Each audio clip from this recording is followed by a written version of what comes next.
बांगलादेश आशिया चषकातील आपल्या पहिल्या सामन्यासाठी सज्ज झाली आहे। बांगलादेश विरुद्ध हाँगकाँग या सामन्यात आमने-सामने आहेत, तर हाँगकाँगची या स्पर्धेत पराभवाने सुरुवात झाली होती। त्यामुळे हाँगकाँगसाठी बांगलादेश विरुद्धचा सामना हा करो या मरो असणार आहे। भारताने आशिया चषकातील मोहिमेला दणक्यात सुरुवात केली आहे, तर भारताने पहिल्या सामन्यात UAEचा पराभव करत एकतर्फी विजय मिळवलाय। ते UAEने दिलेले 58 धावांचे लक्ष्य भारताने फक्त 4.3 षटकात म्हणजेच फक्त 27 चेंडूत पूर्ण केले।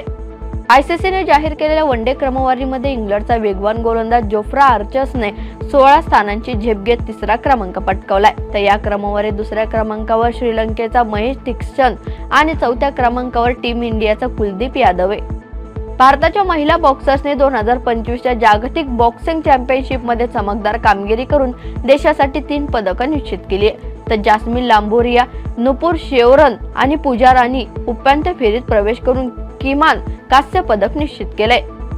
गट फेरीत अजय राहिलेल्या भारताने दक्षिण कोरियावर 4-2 गोल फरकाने मात करीत महिला हॉकी आशिया चषक स्पर्धेच्या सुपर 4 फेरीत दमदार विजय मिळवलाय, तर भारताकडून वैष्णवी विठ्ठल, संगीता कुमारी, लालारेस मियामी आणि ऋतुजा पिसाळ यांनी प्रत्येकी 1 गोल नोंदवलाय।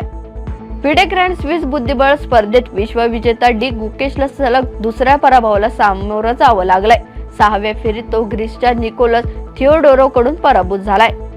भारताची 2 वेळा ऑलिम्पिक पदक विजेती PV सिंधूला हाँगकाँग ओपन सुपर 500 बॅडमिंटन स्पर्धेतून बाहेर पडावं लागलंय। तिची वाटचाल डेन्मार्कच्या बिगर मानांकित लाईन क्रिस्टोफर्सने रोखण्यात यश मिळवलंय। ISSF विश्वचषक नेमबाजी स्पर्धेच्या दुसऱ्या दिवशी महिलांच्या 25 मीटर पिस्टल प्रिसिजन स्टेजमध्ये भारताच्या दिव्या TS हिने स्थिर खेळ करीत अव्वल 8 मध्ये स्थान टिकवून ठेवत अंतिम फेरीच्या शर्यतीत आपली दावेदारी कायम ठेवली।